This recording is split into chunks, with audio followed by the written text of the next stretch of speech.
Hello, I'm Vicky from the Pets Country Manor, and this is another one of our Crazy About Cat help videos about how to introduce a cat into your existing household.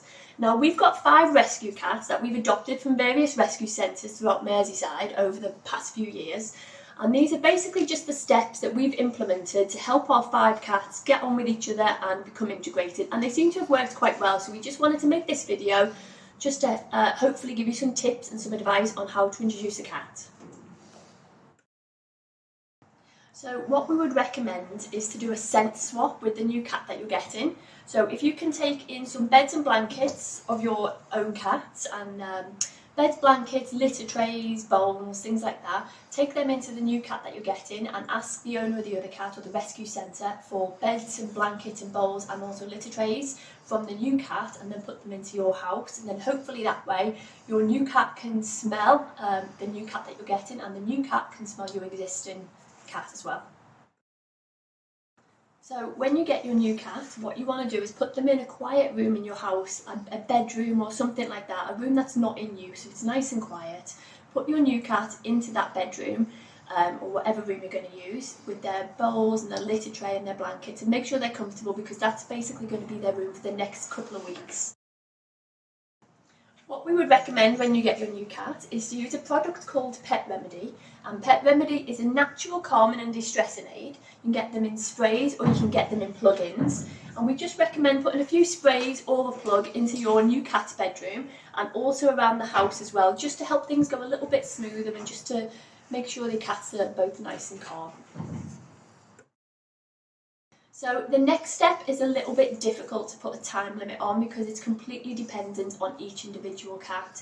But if you've got a glass door in your house, or you've got a door that's got like just a little gap underneath it, then what we'd recommend is putting a cat either side of the glass door or the door with a gap underneath it, and then just letting them see each other, letting them smell each other under the door.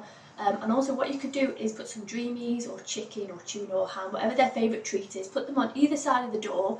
And then whenever they see each other or smell each other, whenever they come close to each other, they'll be like, oh, when I see this cat, I get a treat, that's good. So then hopefully it'll just make things, maybe just like they'll be happier when they see each other.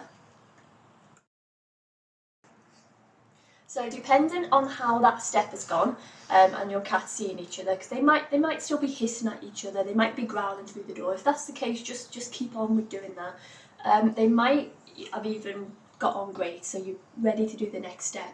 Now ideally, not everyone has got a big dog crate obviously, but if you can go out and buy or even just rent a dog crate just for a week or a few days and then put your new cat into this dog crate, you can put their beds and their bowls in there for them, but just do it for 5 minutes at first to see how they get on.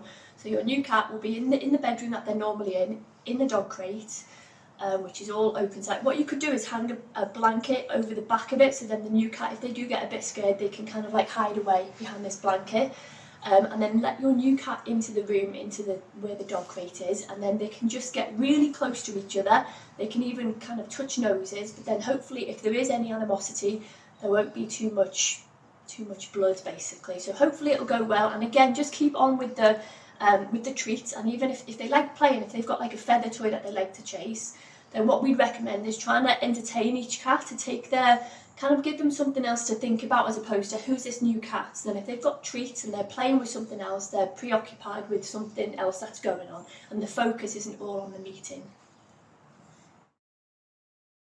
So depending on how the interaction between the 2 cats is going while the new cat is in the dog crate, you might want to just keep it to 5 minutes a couple of times a day. You might want to up the time limit a little bit to maybe like 20 minutes in the dog crate. Hopefully your new cat is starting to, they're ignoring each other now. But while you're doing the dog crate training, if your existing cat is basically asleep in another room or something like that, and you can quietly close the door so they don't realise you're locking them in the room that they're asleep in, then let your new cat out to the bedroom and let them explore the house, because in that way they'll get used to the house and know the layout and everything. They don't need to worry about the other cat coming barging in saying, oh, who are you, what are you doing?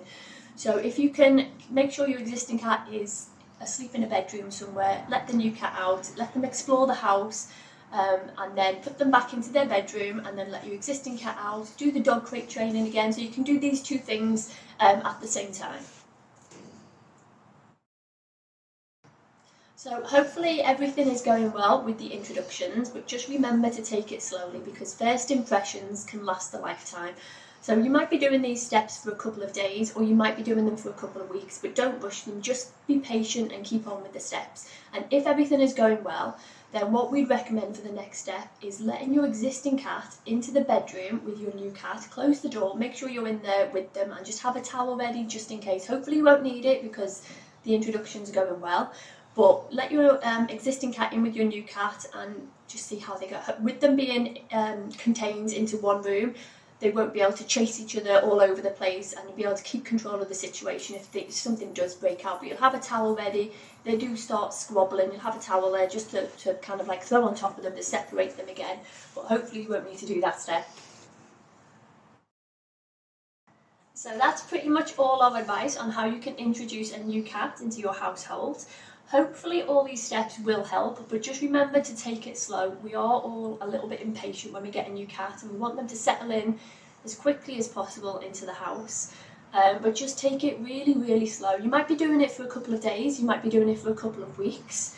But when you are ready to let your new cat out into the house to explore, just remember to keep all the windows and doors closed as well, just for the first few weeks while your new cat is settling in. So hopefully this video has been a little bit of help and given you a little bit of confidence as well on how to introduce a new cat into your existing household. If it's been of any help at all, if you wouldn't mind subscribing to our new channel and hitting the like button, and also if you've got anyone that you think this video could benefit and help out, then please share it with them as well. Thanks for watching.